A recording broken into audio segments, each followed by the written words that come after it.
2009 Toyota Venza aux port replacement. What's up, guys? I'm going to be replacing this aux port right here. This isn't my car. This is kind of a dirty car. It's not mine, just so you know.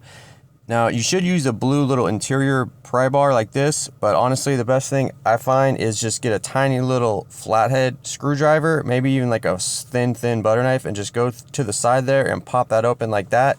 Slide this guy out. You want to pop it from either the left or right side to get it out. Now, it has a white connector. You got to unplug this connector. There's a little thumb button. I had to do it off camera because I needed both hands, but try not to let this wire harness jump back into this hole. There's like a little spot you can kind of rest it on. Try not to let it fall back in there. But yeah, here's the port right here. This is the Toyota part number that's on the side of it. These are available on Amazon. You can get a Toyota genuine one, which I highly recommend. It's 80 bucks, but that's the best way to go in my opinion.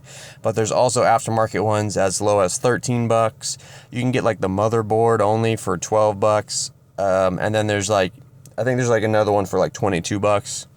But honestly, I just recommend paying the 79 because you're going to get the best quality one. But it's up to you. You can do whatever you want. I'll link them below. But I got my new one here, so I'm just going to go ahead and plug this in. My wire harness fell back into the center console. If it does, you could take the panel off near the shifter and then kind of reach in there and push it back out. I'll show you how to do that at the end. But I got mine connected, and then once you get it connected, hopefully yours didn't fall back in there. You could just push this guy back in. Your new one will just snap in place, and then you're good to go. Now, if you need to take off this panel, what you do is you kind of grab it with both hands and wiggle it and pull it straight forward, and it should come off. There's no wires connected to it or nothing. Then you can reach back there, and don't lose these white clips on here. And then when you put it back on, you just kind of put all the clips, line them up, and then push them back in place.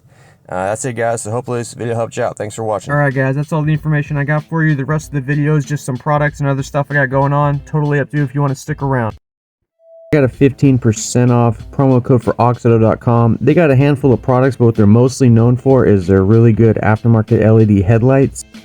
They've been out a few years now, and at first the lights they had were 200% brighter than regular headlight bulbs. Now they've upgraded the tech this year, and now it's 600% brighter. So if you're in the boonies, the suburbs, the city, I highly recommend you upgrade your bulbs. Nothing wrong with having an old car, but you should get with the times and have bright headlights like everyone else. These bulbs are available on Amazon. However, if you go to the AUXITO website, that's where I could give you a promo code for 15% off. All you got to do is go to the website, type in your year, make, and model. There's basically products for every car out there, and what kind of light you want. They have all kinds of different lights for interior, exterior, headlights, and then you just browse to what you need and you get it. And then at checkout, you're going to type in GearmoAuto and then hit apply in the coupon code spot, and it'll take 15% off.